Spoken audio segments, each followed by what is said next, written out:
স্বামী স্ত্রীর সম্পর্কে এই 7টি নিয়ম মেনে চললে ঝগড়াও হবে না, দূরত্বও বাড়বে না।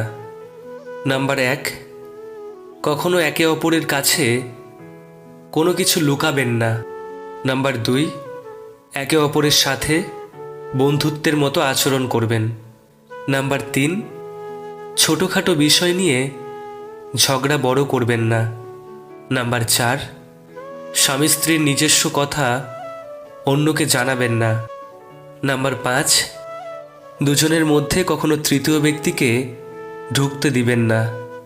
নাম্বার 6, নিজের দোষটা স্বীকার না করে একে অপরের ওপর চাপিয়ে দেবেন না। নাম্বার 7, গতকালের ঝগড়ার জন্য পরের দিন পর্যন্ত কথা বলা বন্ধ করবেন না।